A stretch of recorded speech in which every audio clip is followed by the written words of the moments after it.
Alright, so we're going to do a short video on molarity, which is a way to measure the concentration of a solution.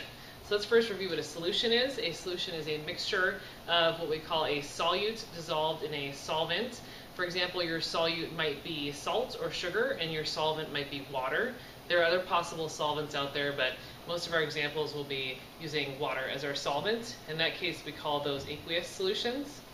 And molarity is a measure of the concentration of your solution, and the concentration tells you basically how much stuff there is in a given volume of your solution. The formula for molarity is molarity, so capital M stands for molarity.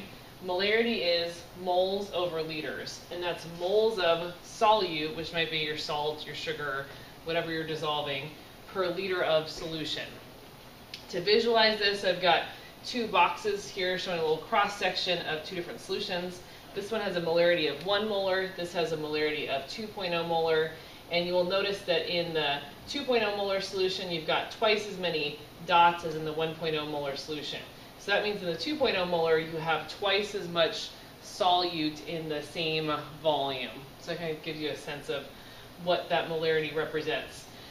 So some possible problems that you might have involving molarity and calculations. So I've got two scenarios up here. Scenario one is I have 1.2 moles of sodium chloride dissolved in 800 ml solution. So what is the concentration in molarity?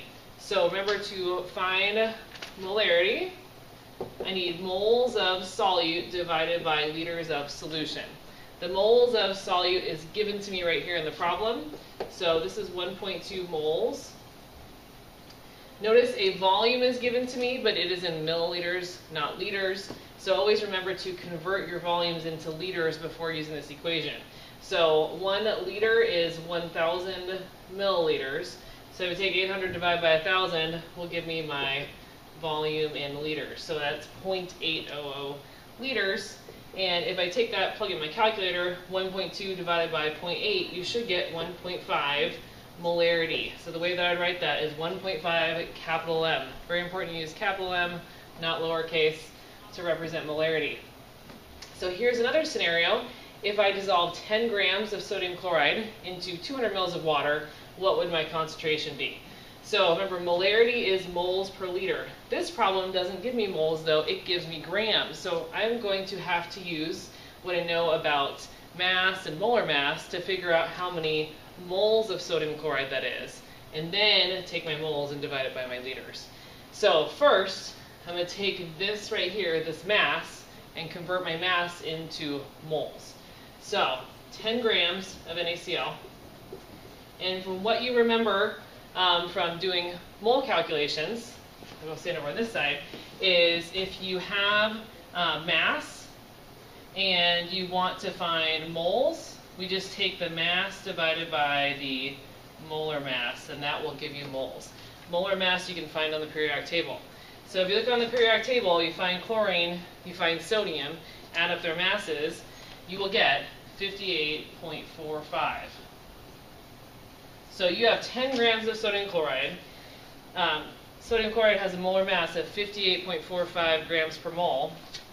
So 10 divided by 58.45 gives me 0.17 moles.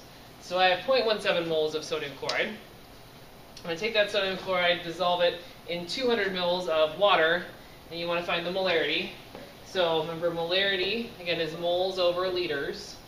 So I'm going to take my moles, 0.17 moles, and my volume, which is 200 milliliters, I'm going to convert that to 0.2 liters, and my 0.17 divided by 0.2 will give me 0.85. So that is the molarity of this solution.